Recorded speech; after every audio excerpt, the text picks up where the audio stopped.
Hello friends and all my dear student, Bhagwati PG college online classes में आपका स्वागत है। बीएससी थर्ड ईयर के स्टूडेंट, हम लास्ट यूनिट खत्म हुई थी, कौन सी यूनिट नंबर 4 हमने पढ़ चुके थे। आज हम यूनिट नंबर 1 पढ़ने वाले हैं। ठीक है, क्या पढ़ेंगे? Unit number 1। ठीक है, कौन सी यूनिट? यूनिट नंबर 1 पढ़ेंगे, जिसका क्या नाम है? पादप जल संबंध। ठीक है, क्या है? Plant water relation. पादप जल संबंध के अंतर्गत क्रियाएं पढ़ेंगे। कौन कौन सी क्रियाएं होती हैं पादप और जल के मध्य? ठीक है, दोनों में क्या संबंध है? तो इसके अंतर्गत हमको कुछ क्रियाएं पढ़नी है, जैसे कि डिफ्यूजन विसरण प्रक्रिया, परासरण, वाटर एब्जॉर्प्शन जल अवशोषण किस किस प्रकार से होता है। ठीक है, इनमें पाए जाने वाले विभिन्न दाबों में संबंध, इनका अध्ययन करेंगे। तो आज यूनिट 1 में जो हमारा प्लांट वाटर रिलेशन है उससे संबंधित सबसे पहला जो टॉपिक है वह क्या है? डिफ्यूजन। ठीक है, क्या है? डिफ्यूजन, जिसको क्या बोलते हैं हिंदी में? विसरण। ठीक है, क्या बोलते हैं इसको हिंदी में? हम विसरण कहते हैं। ठीक है, ये विसरण क्या होता है? ठीक है, अब विसरण को समझने से पहले हमें कुछ बातों को ध्यान में रखना है कि विसरण है क्या। ठीक है, मान लीजिए मैं कुछ एक यू शेप की क्या लेता हूँ, एक नली लेता हूँ। ठीक है, क्या है? एक यू शेप की नली है, इस प्रकार से। ठीक है, यू शेप की एक नली है, जिसके अंतर्गत, ठीक है, ठीक है, यू शेप की नली है, जिसके अंतर्गत मैंने क्या रखा? इसको दो भागों में अलग अलग बांट दिया। दो निकाय बनाती है, एक तो निकाय ए और दूसरा निकाय बी। ठीक है, ए निकाय तथा बी निकाय। ठीक है, अब इसको दो भागों में बांट दिया। एक भाग में मैंने क्या किया कि विलयन बनाया। ठीक है, जिसके अंतर्गत क्या है? जल। ठीक है, जल है, दोनों में क्या है? जल के अणु। ठीक है, दोनों में क्या है? जल के अणु, H2O। ठीक है, इधर भी क्या है? H2O। इसके अंतर्गत मैंने क्या किया कि कुछ पदार्थ इसमें डाल दिए। ठीक है, एक विलयन बना दिया। जल का क्या है? सॉल्यूशन है। ठीक है, एक्वस सॉल्यूशन। ठीक है, जल का क्या है? एक्वस सॉल्यूशन है। अब इसमें देखते हैं कि जो सॉल्यूशन बनाया गया है जल में, ए निकाय में और बी निकाय में, इसकी मैंने यहाँ तक तो ए निकाय में कितनी मात्रा ली है तथा बी निकाय में इसकी मात्रा ये है। ठीक है, यदि अब देखें हम कि इसमें क्या होता है कि जैसे ही हम ये वाले करते हैं तो क्या होता है कि इधर से इसको ओपन करते हैं। ये ऐसी चीज है जिसको हम क्या कर सकते हैं?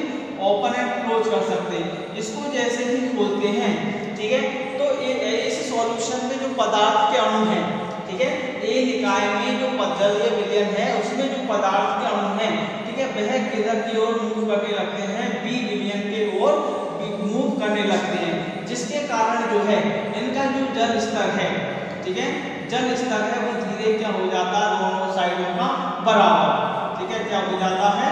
बराबर हो जाता है। अब इसमें क्या हुआ? इस प्रोसेस में क्या हुआ कि ये जो विलयन है, ठीक है, इसमें पदार्थ के अणुओं की, इसकी पदार्थ के अणुओं की जो कंसंट्रेशन है, ठीक है, पदार्थ के अणुओं की जो कंसंट्रेशन है, सांद्रता है, ठीक है, वो कैसी है? अधिक। ठीक है, वो कैसी है? अधिक है। जबकि बी निकाय में पदार्थ के अणुओं की सांद्रता, ठीक है, बी निकाय में पदार्थ के अणुओं की जो सांद्रता है, ठीक है, अणुओं की कंसंट्रेशन जो है वह कैसी है? लो। ठीक है, वो कैसी है? कम है।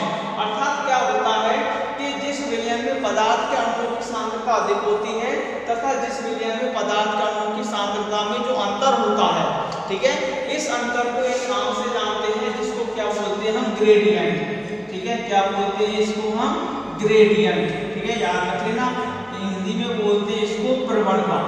ठीक है, क्या बोलते हैं इसको? प्रवणता। अर्थात जब दो पदार्थ के विलयनों के पदार्थ के अणुओं में क्या हो? प्रवणता में अंतर हो। ठीक है, सांद्रता में क्या हो? अंतर हो। किसी भी चीज में अंतर हो सकता है। आयनों में अंतर हो सकता है, आयनों की सांद्रता में अंतर हो सकता है, आवेशों की सांद्रता में अंतर हो सकता है, पदार्थ के अणुओं की सांद्रता में अंतर हो सकता है।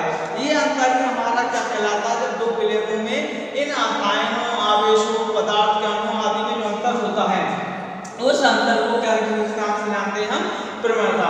अब यहाँ किस चीज की सांद्रता में? पदार्थ के अणुओं की सांद्रता में अंतर है, इसलिए इसको क्या बोलते हैं? हम सांद्रता प्रवणता। ठीक है, क्या बोलते हैं इसको? हम सांद्रता प्रवणता, कंसंट्रेट ग्रेडियंट। क्या कहा जाता है?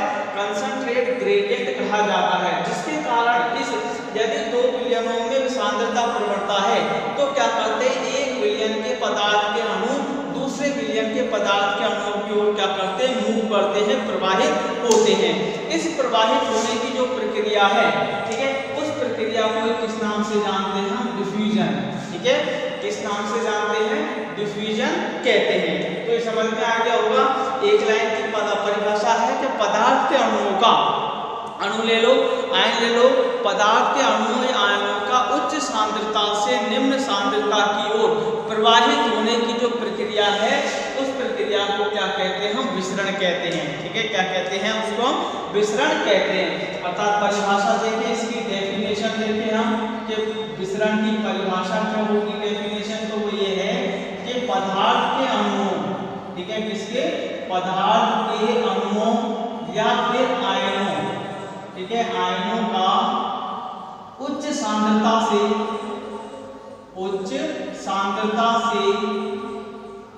निम्न सांद्रता की ओर, निम्न सांद्रता की ओर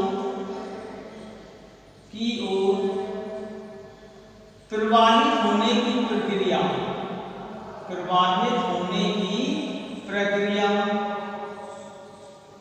क्या कहलाती है, विसरण कहलाती है, ठीक है, क्या कहलाती है, विसरण कहलाती है, ठीक है। परिभाषा आई है हमारी डेफिनेशन विसरण की, किसे कहेंगे, पदार्थ के अणुओं या आयनों का उच्च सांद्रता से निम्न सांद्रता की ओर प्रवाहित होने की प्रक्रिया क्या कहलाती है, विसरण कहलाती है। विसरण की प्रक्रिया हम दैनिक जीवन में बहुत जगह देखते हैं, बहुत स्थानों पर इसका अवलोकन किया जा सकता है। जैसे कोई एक कमरा ले, हम रूम लें, ठीक है, नियर स्थान ले, उसके यदि किसी भी कॉर्नर में या कहीं किसी भी भाग में यदि हम एक अगरबत्ती जला दी जाए, क्या जला दी जाए, एक अगरबत्ती जला दी जाए, तो देखो कि अगरबत्ती की जो स्मेल है, जो गैस के अणु हैं, ठीक है, अगरबत्ती को जलाते ही गैस के अणु जो है वो क्या करते हैं, पूरे कमरे में फैल जाते हैं, ठीक है, पूरे कमरे में फैल जाते हैं, जिसके कारण पूरे कमरों में क्या आने लग जाती है, सुगंध आने लग जाती है। अब ये कह दें कि पदार्थ के जो अणु हैं वो पहले क्या थे, कमरे में कम थे, उनकी सांद्रता कैसी थी, गैस के अणुओं की कम थी, जबकि अगरबत्ती में गैस के अणुओं की सांद्रता पहले से उपस्थित थी, इसलिए उच्च सांद्रता से निम्न सांद्रता की ओर गमन जो होता है, प्रवाहित होने की प्रक्रिया है, वही क्या कहलाती है, विसरण कहलाती है, ठीक है। विसरण जैसे और भी कई चीजों में जैसे प्लांट में कहें तो प्लांट में क्या होता है, बाष्पोत्सर्जन, गैसों का एक्सचेंज, गैसों का विनिमय, ये सब जो प्रोसेस है, ठीक है, वह किसके कारण होती है, विसरण के कारण होती है, ठीक है। CO2 का आवागमन, ऑक्सीजन का एक्सचेंज, ठीक है, बाष्पोत्सर्जन प्रक्रिया, बिंदु स्त्रावण प्रक्रिया, ठीक है, ये और जल का अवशोषण, निष्क्रिय अवशोषण, ये सब कैसी प्रक्रियाएं हैं, विसरण प्रक्रिया पर कार्य करती हैं। अब विसरण के यदि हम प्रकार देखें, ठीक है, विसरण के क्या देखें, टाइप्स ऑफ डिफ्यूजन, ठीक है, विसरण के प्रकार पढ़ें तो विसरण जो है मुख्य रूप से 2 प्रकार का माना जाता है, ठीक है, कितने प्रकार का होता है, 2 प्रकार का होता है। पहला जो है वह है इंडिपेंडेंट डिफ्यूजन, ठीक है, क्या है, इंडिपेंडेंट डिफ्यूजन, ठीक है, जिसको क्या बोलते हैं हम, स्वतंत्र विसरण, ठीक है, क्या है, स्वतंत्र विसरण, ठीक है, स्वतंत्र विसरण। तथा दूसरा जो होता है वह होता है फैसिलिटेटेड डिफ्यूजन, ठीक है, फैसिलिटेटेड डिफ्यूजन, जिसको क्या बोलते हैं हम, सुसाध्य विसरण, ठीक है, क्या कहा जाता है, सुसाध्य विसरण। अब इन दोनों में क्या अंतर होता है, स्वतंत्र विसरण क्या होता है और सुसाध्य विसरण क्या होता है, वो देखते हैं, ठीक है। इंडिपेंडेंट डिफ्यूजन में देखें, ठीक है, मान लीजिए कोई एक निकाय है, ठीक है, कोई एक क्या है, निकाय है, ठीक है, निकाय का मतलब एक निश्चित स्थान, ठीक है, कोई एक निकाय है, इसमें क्या करते हैं हम, बहुत सारे पदार्थ, अलग अलग विभिन्न प्रकार के पदार्थ के अणु लेते हैं, ठीक है, क्या लेते हैं, विभिन्न प्रकार के पदार्थ के अणु लेते हैं, ठीक है, जैसे A पदार्थ के अणु है, ठीक है, B पदार्थ के अणु है, C पदार्थ के अणु है, C, D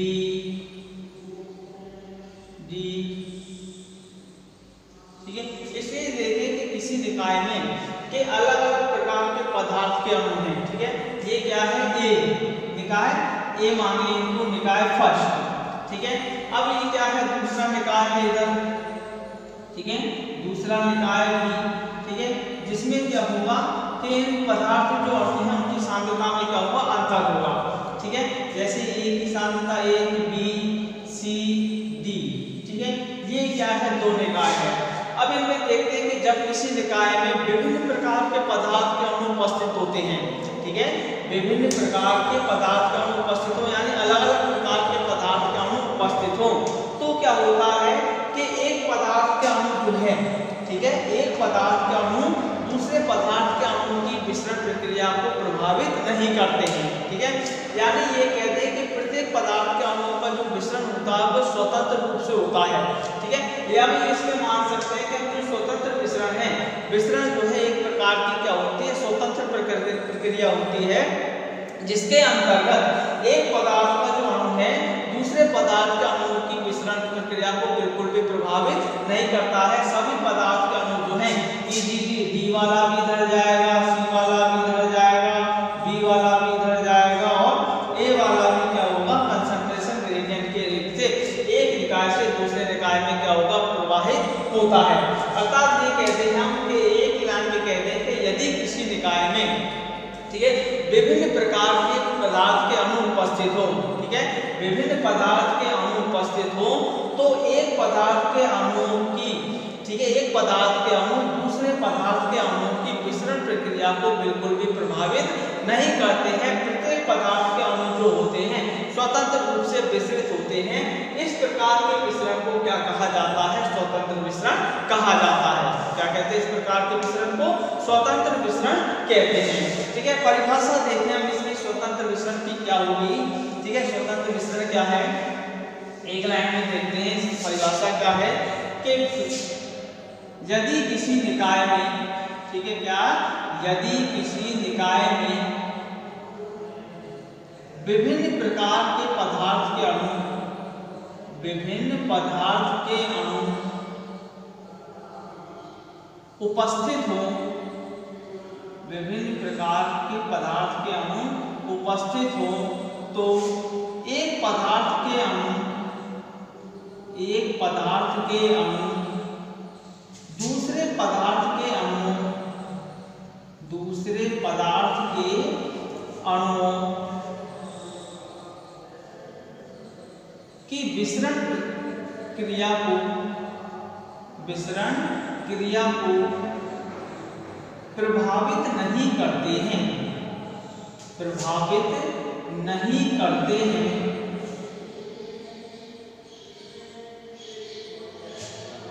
तो इसे स्वतंत्र विसरण कहते हैं, ठीक है। क्या कहते हैं, इसे स्वतंत्र विसरण कहते हैं, ठीक है। ये क्या है, इसकी परिभाषा स्वतंत्र विसरण की, ठीक है। इसको ऐसे भी लिख सकते हैं हम, ठीक है, अथवा कि किसी निकाय में, किसी निकाय में एक पदार्थ के अणु, एक पदार्थ के अणु की दिशा व गति, दिशा व गति को दूसरे पदार्थ के अणु, दूसरे पदार्थ के अणु प्रभावित नहीं करते हैं, प्रभावित नहीं करते हैं,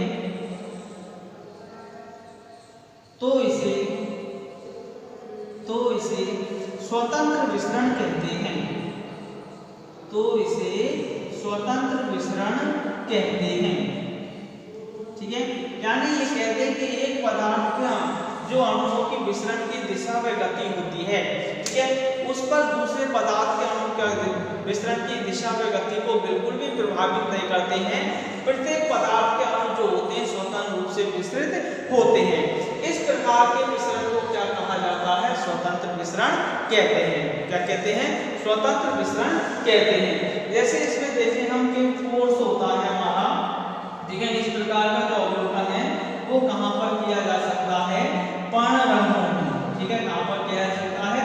पर्णरंध्रों के अंतर्गत किया जा सकता है। ठीक है, ये क्या है हमारे लीफ स्टोमेटा, पर्णरंध्र। इनमें क्या होता है पर्णरंध्रों में कि CO2 की कंसंट्रेशन, ऑक्सीजन, जल आदि सभी क्या होते हैं एक स्थान से एक दिशा से दूसरी दिशा में स्वतंत्र रूप से क्या होते हैं? प्रवाहित होते हैं, विसरित होते हैं। तो इस प्रकार का जो विसरण है वह क्या कहलाता है? हमारा स्वतंत्र विसरण कहलाता है। और पर्णरंध्रों में इसका आसानी से अवलोकन किया जा सकता है कि एक ही समय पर एक ही निकाय में अलग अलग पदार्थ के अणु जो होते हैं दूसरे पदार्थ के अणु की विसरण की दिशा और गति को बिल्कुल भी प्रभावित नहीं करते हैं। सभी पदार्थ के अणु स्वतंत्र रूप से क्या होते हैं? विसरित होते हैं। इस प्रकार के विसरण को क्या कहा जाता है? स्वतंत्र विसरण कहते हैं। ठीक है, दूसरी तरफ जो दूसरा प्रकार का विसरण है वह है हमारा, ठीक है, सुसाध्य विसरण। समझ में आ गया होगा। ठीक है, दूसरा जो विसरण है वो क्या है? सुसाध्य विसरण।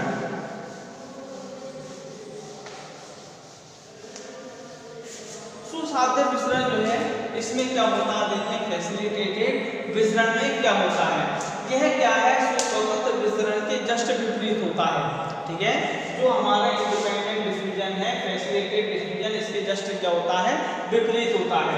यह इस बात पर निर्भर करता है कि पदार्थ के अणु जो होते हैं, ठीक है, उनकी गति किस प्रकार की होती है, उनका आकार क्या है पदार्थ के अणुओं का। ठीक है, आकार क्या है? छोटा है, बड़ा है। ठीक है, वो जो कोशिका झिल्ली है हमारी, कोशिका झिल्ली में लिपिड में उनकी घुलनशीलता क्या है, इन सभी बातों पर विसरण प्रक्रिया क्या करती है? प्रभावित होती है। इस प्रकार जो विसरण की प्रक्रिया प्रभावित होती है उसको क्या कहा जाता है? सुसाध्य विसरण कहा जाता है। यानी ये कह दें कि विसरण जो प्रक्रिया है, ठीक है, विसरण जो प्रक्रिया है वो किस किस पर निर्भर करती है? पहला तो है हमारे पदार्थ के अणु। ठीक है, क्या है? पदार्थ के अणुओं का आकार, पदार्थ के अणुओं का आकार। ठीक है, दूसरा जो है कि कोशिका झिल्ली में, ठीक है, कोशिका झिल्ली में, ठीक है, पदार्थ के अणुओं का, पदार्थ के अणुओं का लिपिड में घुलनशीलता, लिपिड में घुलनशीलता। ठीक है, घुलनशीलता। ठीक है, इस पर दो प्रकार की प्रकृति पर निर्भर करती है विसरण प्रक्रिया कि विसरण तेजी से होगा या मंद गति से होगा। ठीक है, किस पर निर्भर करेगा? पहला पदार्थ के अणुओं का आकार और दूसरा कोशिका झिल्ली पदार्थ के अणुओं में लिपिड में घुलनशीलता। ठीक है, पदार्थ के अणुओं का लिपिड में घुलनशीलता। पहले यदि देखें हम पदार्थ के अणुओं का आकार देखें, ठीक है, पदार्थ के अणुओं का आकार देखें कि इसमें माना जाता है कि विसरण प्रक्रिया जो है यदि पदार्थ के अणु कैसे होते हैं? छोटे आकार के हों। ठीक है, पदार्थ के अणु कैसे हों? छोटे आकार के हों, तो विसरण जो प्रक्रिया है वो कैसी होगी? तीव्र गति से। ठीक है, विसरण प्रक्रिया कैसी होती है? तीव्र गति से होती है, अधिक तेजी से होती है। यदि पदार्थ का अणु कैसा है? बड़े आकार के हैं। ठीक है, पदार्थ का अणु कैसे हैं? बड़े आकार के हैं, तो विसरण जो प्रक्रिया है, ठीक है, वो कैसी होती है? धीमी गति से होती है। कैसी गति से होती है? धीमी गति से होती है। तो ये क्या है? पदार्थ के अणु के आकार पर भी निर्भर करती है। पहला, यदि पदार्थ के अणु कैसे होते हैं? छोटे आकार के होते हैं, तो विसरण प्रक्रिया कैसी होती है? तीव्र गति से होती है। तथा बड़े आकार के पदार्थ के अणु होते हैं वो कम गति से क्या होते हैं? विसरित होते हैं। अब यदि देखें कि छोटे आकार के अणु जो होते हैं वो कोशिका झिल्ली को तो क्या कर लेते हैं? आसानी से पार कर लेते हैं। ठीक है, छोटे आकार के अणु जो होते हैं वो क्या होते हैं? तो आसानी से पार कर लेते हैं। लेकिन जो बड़े आकार के अणु होते हैं वह कोशिका झिल्ली को आसानी से पार नहीं कर पाते। ठीक है, डायग्राम में देखें हम,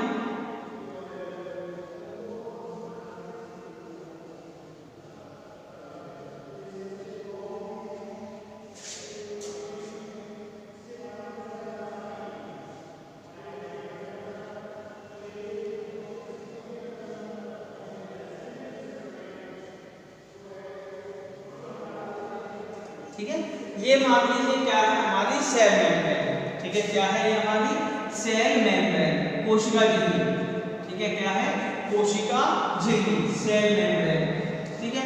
और ये क्या है, हमारे दो निकाय हैं, कोशिका के बाहर आउटसाइड रीजन, ठीक है, क्या है, आउटसाइड रीजन, कोशिका के बाहर की स्थिति, और ये क्या है, कोशिका के इनसाइड रीजन, कोशिका के अंदर, यानी कोशिका के अंदर। ये दूसरी एक निकाय बताया गया है, ये कौन सी स्थिति, आउटसाइड स्थिति, और इधर कौन सी कंडीशन, इनसाइड कंडीशन, ठीक है, कौन सी कंडीशन, कोशिका के झिल्ली के अंदर वाली कंडीशन। अब ये देखते हैं कि मान लीजिए यहाँ पर कि पदार्थ के अणु जो है वो कैसे हैं, छोटे आकार के, ठीक है, पदार्थ के अणु जो हैं वो कैसे हैं, छोटे आकार के हैं। ये पदार्थ के अणु जो होते हैं, ठीक है, ये क्या करते हैं कि ये पदार्थ के अणु जो हैं इन लिपिड में, जो कोशिका झिल्ली होती है वो किससे निर्मित होती है, लिपिड से, ठीक है, किससे निर्मित होती है, प्रोटीन और लिपिड से निर्मित होती है, ठीक है।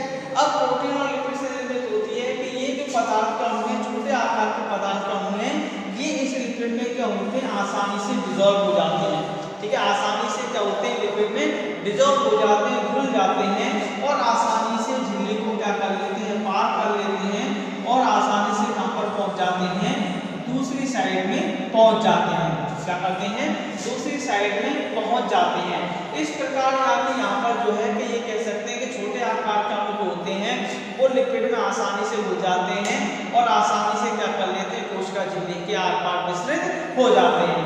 लेकिन यदि हम देखें तो दूसरी साइड से देखें कि पदार्थ के अणु का आकार कैसा हो, ज्यादा हो, बड़ा हो, पदार्थ के अणु का आकार कैसा हो, बड़े आकार का हो, तो ये बड़े आकार के अणु क्या होते हैं कि इस जो कोशिका झिल्ली में लिपिड है इनमें आसानी से डिसॉल्व नहीं हो पाते, ठीक है, बड़े आकार के अणु आसानी से लिपिड में क्या होते हैं, कोशिका झिल्ली के लिपिड में आसानी से डिसॉल्व नहीं हो पाते, आसानी से घुल नहीं सकते, इसलिए ये आसानी से कोशिका झिल्ली को पार नहीं कर सकते और एक दिशा से दूसरी दिशा में नहीं जा सकते। इसके लिए क्या होता है कि इन पदार्थ के अणुओं को विस्तृत होने के लिए किसी माध्यम की आवश्यकता होती है, किसकी आवश्यकता होती है, किसी माध्यम की आवश्यकता होती है। तो इसके लिए यह है कि लिपिड में, ठीक है, जो कोशिका झिल्ली है, कोशिका झिल्ली में हमारे कुछ क्या पाए जाते हैं, कुछ प्रोटीन से निर्मित कुछ संरचनाएं निर्मित होती हैं, ठीक है, प्रोटीन से निर्मित कुछ संरचनाएं होती हैं। ये क्या करती हैं कि पदार्थ के अणुओं को अपने में क्या कर लेती हैं, समाहित करती हैं, ठीक है, क्या करती हैं, समाहित करती हैं, और ये पदार्थ के अणु इस प्रोटीन के द्वारा, ठीक है, कहां पर भेज दिए जाते हैं, दूसरी साइड, कहां पर भेज दिए जाते हैं, दूसरी साइड भेज दिए जाते हैं। अब ये जो माध्यम है हमारा, प्रोटीन से निर्मित जो माध्यम है, जो एक दिशा से पदार्थ के अणुओं को दूसरी दिशा में, दूसरे माध्यम में पहुंचाने का कार्य कर रहा है, ठीक है, दूसरे स्थान पर पहुंचाने का कार्य कर रहा है। इस प्रकार का जो मिश्रण है वो क्या कहलाता है, हमारा सुसाध्य मिश्रण, ठीक है। अर्थात ये कहते हैं कि जब पदार्थ के अणु, ठीक है, कि ये कहते हैं कि जब बड़े आकार के पदार्थ के अणु एक दिशा से दूसरी दिशा में कोशिका झिल्ली के आर पार नहीं गुजर सकते, आसानी से विस्तृत नहीं होते हैं, ठीक है, तो इन प्रोटीनों के मिश्रण के लिए कौन सहायता करता है, प्रोटीन सहायता करता है, ठीक है, कौन करता है, प्रोटीन सहायता करता है, और प्रोटीन के माध्यम से पदार्थ के अणुओं के विस्तृत होने की जो प्रक्रिया है, उस प्रक्रिया को क्या कहते हैं, हम सुसाध्य मिश्रण कहते हैं, ठीक है। दोबारा से सुन लो, परिभाषा क्या है सुसाध्य मिश्रण की, कि छोटे आकार के अणु कोशिका झिल्ली के लिपिड में आसानी से क्या हो जाते हैं, इनको पार कर जाते हैं, आसानी से घुलनशील हो जाते हैं, लेकिन बड़े आकार के अणु, पदार्थ के अणु जो होते हैं वो कोशिका झिल्ली को आर पार आसानी से पार नहीं कर सकते, क्योंकि ये लिपिड में कैसे होते हैं, अघुलनशील होते हैं या कम घुलनशील होते हैं।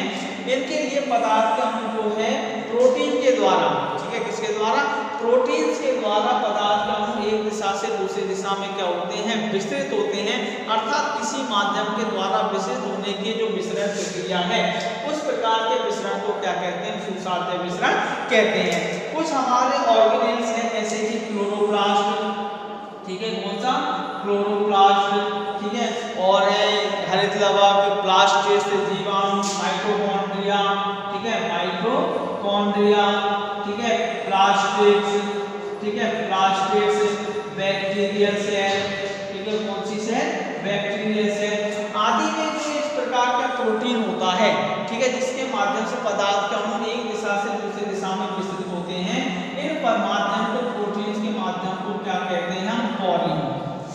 नाम से जाना जाता है? पोरीन के नाम से जाना जाता है। बड़े आकार के छिद्रों का होता है ये, जो कि पदार्थ के अणुओं को एक दिशा से दूसरी दिशा में विसरित होता है। तो इस प्रकार के विसरण को क्या कहते हैं? हम सुसाध्य विसरण कहते हैं।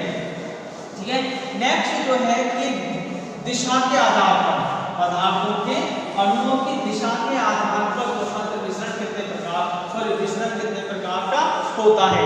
ठीक है, तो देखते हैं कि पदार्थ के अणुओं की दिशा के आधार पर जो विसरण जो होता है, ठीक है, वो कितने प्रकार का होता है? 3 प्रकार का। ठीक है, कितने प्रकार का होता है? 3 प्रकार का होता है। ठीक है,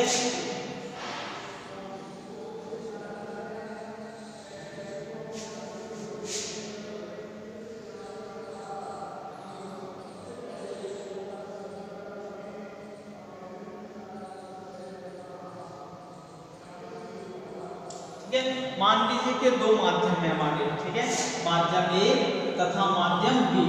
ठीक है, 2 माध्यम है, माध्यम फर्स्ट और तथा माध्यम सेकंड। ए फर्स्ट सेकंड लिख देते हैं, माध्यम फर्स्ट और माध्यम सेकंड अलग अलग दिशा है। अब यदि ये माने हम कि मान लीजिए जब कोई एक पदार्थ का अणु, ठीक है, एक पदार्थ का अणु किसी एक निश्चित दिशा में क्या करता है? विसरित होता है। ठीक है, केवल एक पदार्थ का अणु एक दिशा से दूसरी दिशा में क्या होता है? विसरित होता है। तो इस प्रकार के विसरण को क्या बोलते हैं हम? Uniport diffusion. ठीक है, कौन सा डिफ्यूजन? पहले प्रकार का यूनिपोर्ट डिफ्यूजन। इसे कहते हैं पहले जब कोई किसी एक पदार्थ के अणु एक दिशा से दूसरी दिशा में क्या होते हैं? विस्तृत होते हैं। तो इस प्रकार के डिफ्यूजन को क्या बोला जाता है? यूनिपोर्ट डिफ्यूजन कहा जाता है। ठीक है, दूसरे प्रकार का अणु जो होता है वो होता है कि कोई 2 पदार्थ का अणु लें, एक पदार्थ का अणु तो एक दिशा में तथा दूसरा पदार्थ का अणु दूसरे पदार्थ के विपरीत दिशा में विसरित होता हो। ठीक है, यानी 2 पदार्थ के अणु की विसरण की जो दिशा है वो कैसी हो? एक दूसरे के विपरीत हो। ठीक है, एक पदार्थ का अणु एक माध्यम से दूसरे माध्यम में तथा दूसरा पदार्थ का अणु दूसरे माध्यम से एक माध्यम में विसरित होता है। तो इस प्रकार के विसरण को क्या बोलते हैं हम? एंटीपोर्ट। ठीक है, एंटीपोर्ट डिफ्यूजन। कौन सा डिफ्यूजन? Antiport diffusion. अर्थात जब 2 पदार्थों के अणुओं की विसरण की दिशा वो एक दूसरे के कैसी होती है? विपरीत होती है। तो इस प्रकार के डिफ्यूजन को क्या बोला जाता है? एंटीपोर्ट डिफ्यूजन कहा जाता है। तीसरे प्रकार का जो डिफ्यूजन होता है कि जब 2 पदार्थ के अणुओं की विसरण की दिशा जो है वो कैसी हो? सेम हो, समान हो। 2 विभिन्न प्रकार के पदार्थ के अणुओं की विसरण की दिशा कैसी हो? एक समान हो। तो इस प्रकार के विसरण को क्या कहा जाता है? Symport diffusion. ठीक है, कौन सा डिफ्यूजन? सिम्पोर्ट डिफ्यूजन कहा जाता है। तो ये पदार्थ के अणुओं की विसरण की दिशा के आधार पर डिफ्यूजन के 3 प्रकार हैं। पहला यूनिपोर्ट, एंटीपोर्ट और सिम्पोर्ट। यूनिपोर्ट जिसे कहते हैं कि जब एक पदार्थ के अणु एक दिशा से दूसरी दिशा में प्रवाहित होते हैं, विसरित होते हैं, तो उनको क्या कहा जाएगा? Uniport diffusion.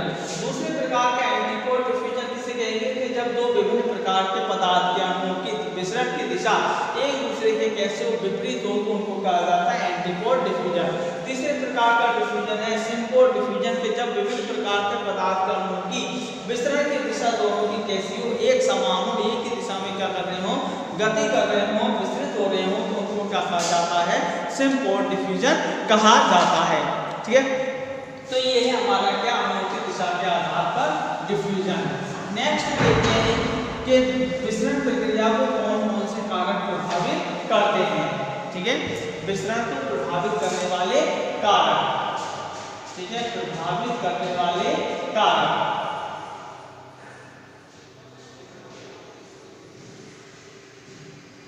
विसरण को कौन कौन से कारक प्रभावित करते हैं? ठीक है, पहला जो है वो है सांद्रता।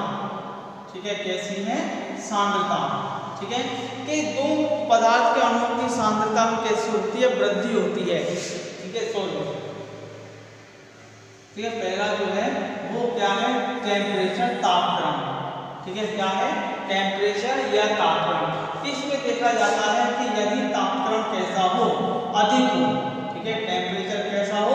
अधिक हो तो पदार्थ के अणुओं की जो गतिज ऊर्जा है, ठीक है, अणुओं की जो गतिज ऊर्जा है वो कैसी हो जाती है, अधिक हो जाती है, ठीक है। टेम्परेचर को यदि हाई कर दें तो अणुओं की गतिज ऊर्जा भी कैसी हो जाती है, हाई हो जाती है, तथा जो विसरण प्रक्रिया है वो भी कैसी होती है, तेजी से होती है, ठीक है। विसरण प्रक्रिया भी कैसी होती है, तेजी से होती है। अर्थात ये कहते हैं कि जो विसरण की जो विसरण प्रक्रिया है तापक्रम के कैसी होती है, समानुपाती होती है।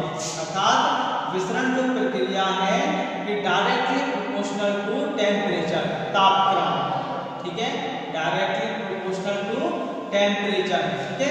अर्थात ये कहते हैं कि यदि तापक्रम अधिक है, पदार्थ का उनको ज्यादा टेम्परेचर दे दिया जाए तो उनकी गतिज ऊर्जा कैसी हो जाती है, अधिक हो जाती है, तथा विसरण प्रक्रिया भी कैसी हो जाती है, तेज हो जाती है। दूसरा जो है वो क्या है, घनत्व, ठीक है। दूसरी जो प्रभावित करने वाला कारक है वो क्या है, घनत्व है। इसमें कहा जाता है कि जो विसरण की दर है, ठीक है, विसरण की जो दर है, ठीक है, वो कैसी होती है, विसरण की दर जो है वो घनत्व की कैसी होती है, रिवर्स, ठीक है, प्रतिलोमानुपाती होती है, व्युत्क्रमानुपाती होती है, ठीक है। विसरण की दर घनत्व के कैसी होती है, प्रतिलोमानुपाती होती है कि यदि पदार्थ के अणुओं का घनत्व कैसा है, अधिक है, पदार्थ के अणुओं का घनत्व कैसा है, अधिक है, तो विसरण जो की गति जो है वो कैसी होगी, कम होगी। विसरण की गति जो है वो क्या होगी, कम होगी। यदि घनत्व कैसा है, पदार्थ के अणुओं का कम है, तो विसरण प्रक्रिया कैसी होती है, तीव्र गति से होती है, ठीक है। विसरण प्रक्रिया जो है वो कैसी होती है, तीव्र गति से होती है, ठीक है। तीसरा जो प्रभावित करने वाला कारक है मोस्ट, वो है विसरण दाब प्रवणता, ठीक है। क्या है, विसरण दाब प्रवणता, ठीक है। विसरण दाब प्रवणता तीसरा से प्रभावित करने वाला कारक है। इसमें ये माना जाता है कि मान लीजिए कि दो बिंदु हैं हमारे, बिंदु ए तथा बिंदु बी, ठीक है, दो बिंदु हैं, बिंदु ए तथा बिंदु बी। इधर पदार्थ का जो कंसंट्रेशन है बिंदु ए पर, ठीक है, कंसंट्रेशन कैसी है, अधिक, ठीक है, इस पदार्थ का अणु की कंसंट्रेशन कैसी है, अधिक है, तथा दूसरी तरफ पदार्थ की जो अणु की कंसंट्रेशन है वो कैसी है, कम है, ठीक है, कैसी है, कम है। अर्थात कि यदि एक ही प्रकार के पदार्थ के अणुओं की, एक ही के पदार्थ के अणुओं की, ठीक है, दो बिंदुओं पर सांद्रता कैसी हो, सांद्रता में अंतर हो, किसमें अंतर हो, सांद्रता में अंतर हो, तो विसरण कैसा होगा, तीव्र गति से होगा, ठीक है। जितनी अधिक सांद्रता में अंतर होगा उतना ही विसरण क्या होगा, तीव्र गति से होगा। यदि सांद्रता कैसी है, कम है, सांद्रता में अंतर कैसा है, सांद्रता प्रवणता कैसी है, कम है, ठीक है, दो बिंदुओं पर, तो विसरण प्रक्रिया कैसी होती है, मंद गति से होती है। अब दूसरा जो पॉइंट है वो ये है, कहता है कि यदि दो जो पदार्थ के अणु हैं उन पे दूरी कितनी है, ठीक है, दो बिंदुओं पर दूरी कितनी है, ठीक है, पदार्थ के अणुओं की दूरी जितनी अधिक होगी विसरण कैसा होगा, कम होगा, और दो बिंदुओं के मध्य पदार्थ के अणुओं की दूरी कम होगी तो विसरण क्या होगा, तीव्र गति से होगा, ठीक है। अब इसमें ये देखें कि मानते हैं, ठीक है, इसमें देखें कि दो बिंदुओं के मध्य एक प्रकार के, एक पदार्थ के अणु, ठीक है, एक पदार्थ के अणुओं की बात करें, ठीक है, तो इसमें ये होगा पहला पॉइंट ये कि दो बिंदुओं के मध्य, ठीक है, दो बिंदुओं के मध्य,